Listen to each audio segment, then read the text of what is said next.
မိဝမ်းတွင်းကနေပြီးတော့လူလောကတဲ့ကိုစရောက်တဲ့နေ့ကအပျော်ဆုံးလူကတော့အဖေဆိုတဲ့လူကြီးပေါ့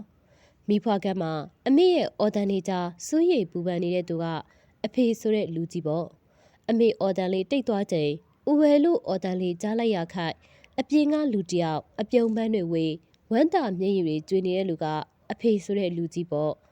တာသမီမျက်နှာလေးမြင်တွေ့ခိုက်မှာငါသားလေးငါသမီးလေးလှလိုက်တာကွာချောလိုက်တာကွာလူထွားကြည့်ပါလားဟာလို့ဆိုပြီးဝမ်းကောင်းတန်ပါအောင်အော်ပြောနေတဲ့သူကအဖေဆိုတဲ့လူကြီးပေါ့အဖေဆိုတဲ့လူကြီးကတာသမီအပေါ်အပြေထုတ်မချစ်တတ်တဲ့သူကြီးတွေပါအဖေဆိုတဲ့လူကြီးရဲ့ရင်ထဲနှလုံးသားမှာတာသမီတွေပေါ်တုံနေအောင်ချစ်တတ်သူကြီးတွေပါတဏီကုံအလုံးလုံးမှောင်ရီတိုးမှပြန်လာတားငဲ့သမီးငယ်လေးတွေအိတ်ဆက်နေတဲ့အချိန်မှာရောက်လာတော့တားလေးအိပ်ပြီလားသမီးလေးအိပ်ပြီလားအနာကိုကပ်အနံလေးပြီးငါသားသမီးကအိတ်နေရတော့ချောလိုက်တာကွာလို့ပြောပြီးအမောတွေပြေးနေရပါအဲ့ဒါအဖေဆိုတဲ့လူကြီးရဲ့အချစ်တွေပေါ့အဖေရဲ့မေတ္တာတရားကကြီးမားပါတယ်အရွယ်ရောက်လို့တာသမီးတွေအိုးအိမ်တွေကြခွဲခွာသွားရအဖေဆိုတဲ့လူကြီးကတော့တားလေးသမီးလေးစိတ်မချစိတ်ပူနေတော့မှာပဲတချို့ကအဝေးမှအလုံးလုံးကြအဖေဆိုတဲ့လူကြီးကအဆင်ပြေရလား